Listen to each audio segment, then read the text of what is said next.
This is Land of Havilah, Jeremiah 51b, continuing with the destruction of Babylon, verse 33.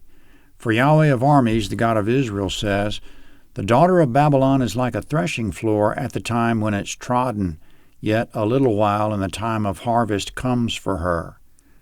Comment: to thresh means to separate the grain from the stalks, often by having a hoofed animal walk on the stalks again and again, or by having an animal pull a sledge over the stalks again and again.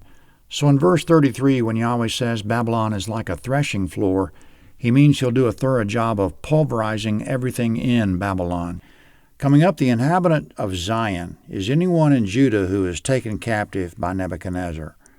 The inhabitant of Zion says, verse 34, Nebuchadnezzar, the king of Babylon, has devoured me. He has crushed me.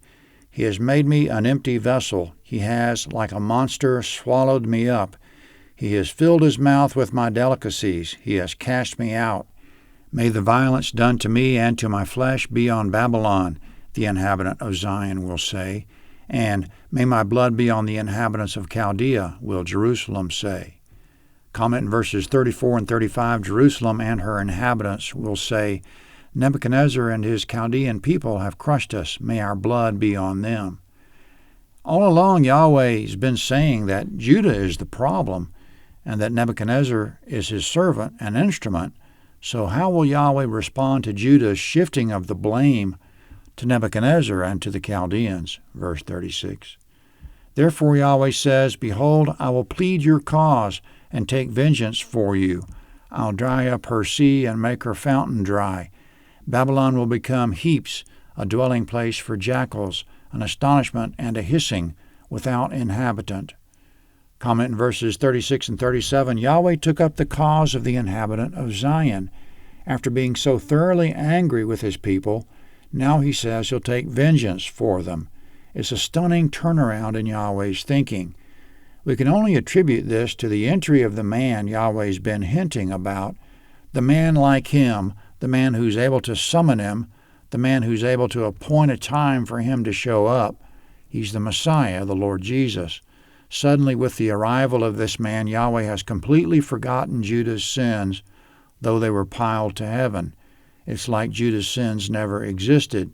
Yahweh will take vengeance on Babylon, not Judah. In verse 37, Yahweh will make Babylon a dwelling place for jackals. He'll empty the area of people. Wild animals will live there. Speaking of the Babylonians, verse 38, They will roar together like young lions. They will growl as lions' cubs. When they are heated, I'll make their feast, and I'll make them drunk, that they may rejoice, and sleep a perpetual sleep, and not wake up, says Yahweh. Comment in verses 38 and 39, the Babylonians are lions. They have an appetite for consuming other nations. Yahweh will make her overeat. With such a full stomach, Yahweh will make her lie down, go to sleep, and never wake up.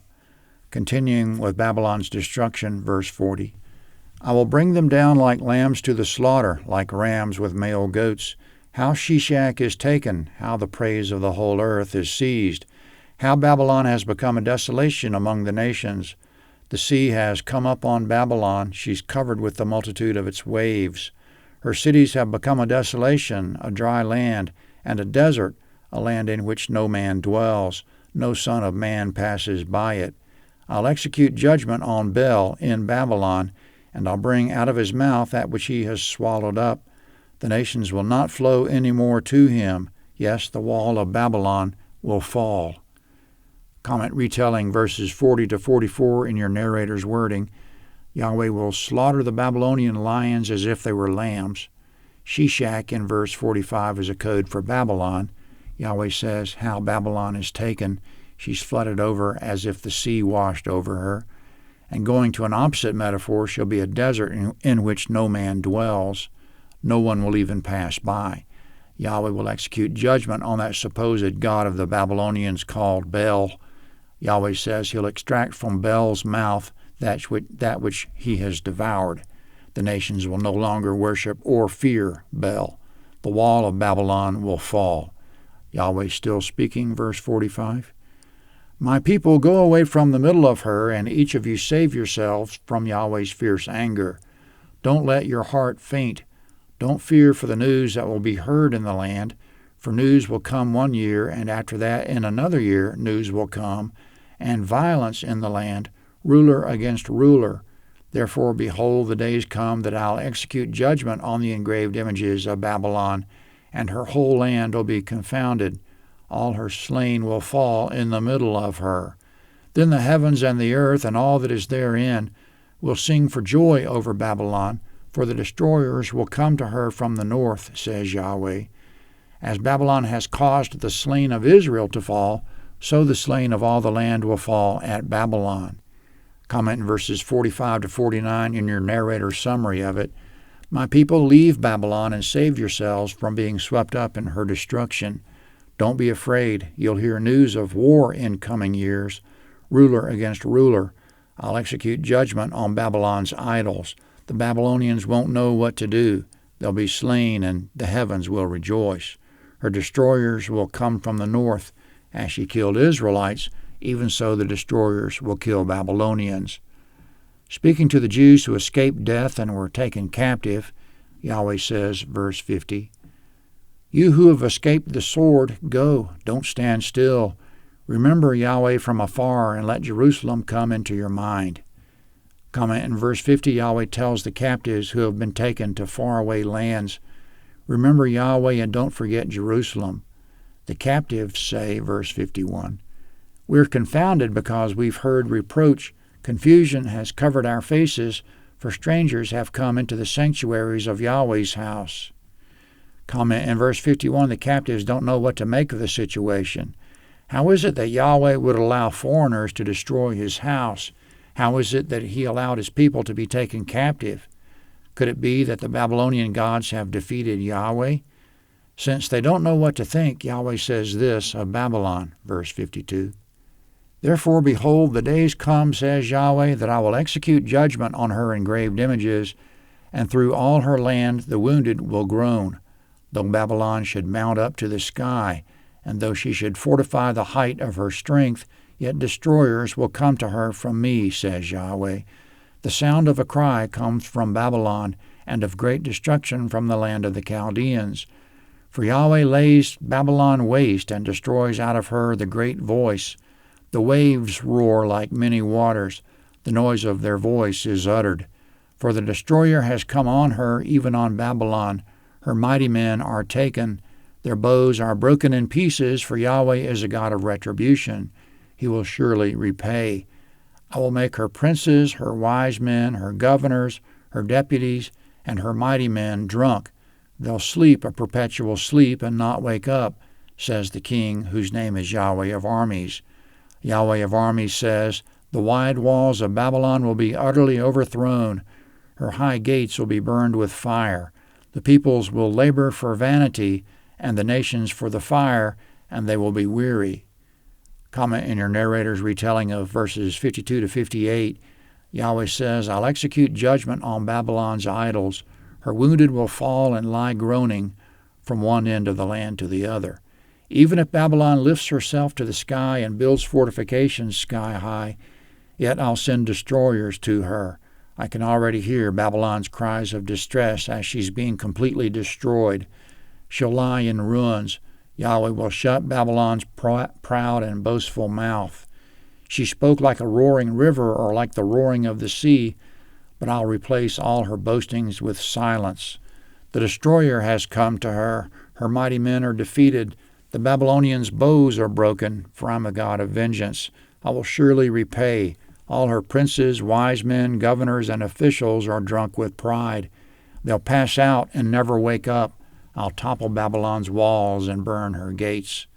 Her people and the people of the other nations labor and make themselves weary for nothing. Everything they do will be consumed by fire.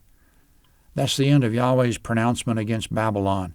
There's an everlasting message in it that God's people should put no stock in the proud, boastful, and wicked world around them, 1 John 2:16.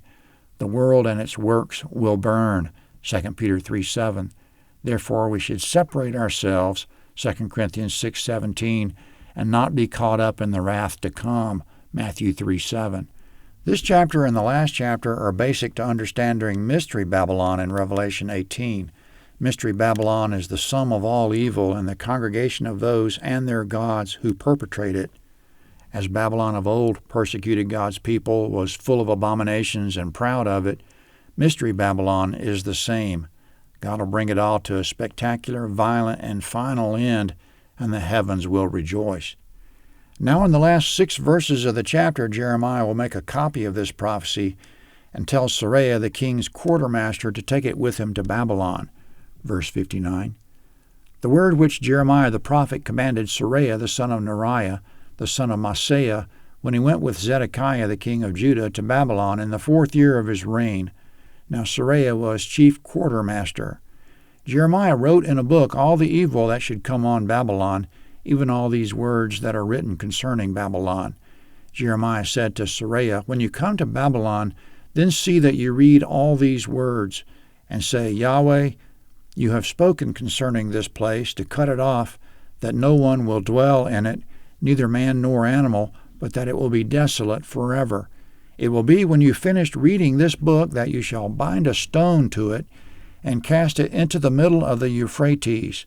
Then you shall say, Thus will Babylon sink and will not rise again, because of the evil that I'll bring on her, and they'll be weary. Thus far are the words of Jeremiah. Comment in verse 59, Seraiah was the king's quartermaster. Literally in Hebrew, he was the officer of the king's resting place. So he was something like the king's personal attendant. In verse 59, Jeremiah had some type of business with King Zedekiah in the king's 4th year, which was about 3 years before the final siege. The verse says he went with the king, but other translations make more sense that Jeremiah went to the king. When he went to see the king, he brought a copy of the prophecy against Babylon and gave it to Seraiah. He told him, when you get to Babylon, read this, all of it. When you're finished, say, Yahweh, you have spoken. You'll destroy Babylon and make it desolate forever. Then after saying that, bind a stone to this prophecy and throw it into the middle of the Euphrates River. Then say, Thus will Babylon sink and will not rise again, and be faint because of all the evil that Yahweh will bring on her. Jeremiah 52 is next.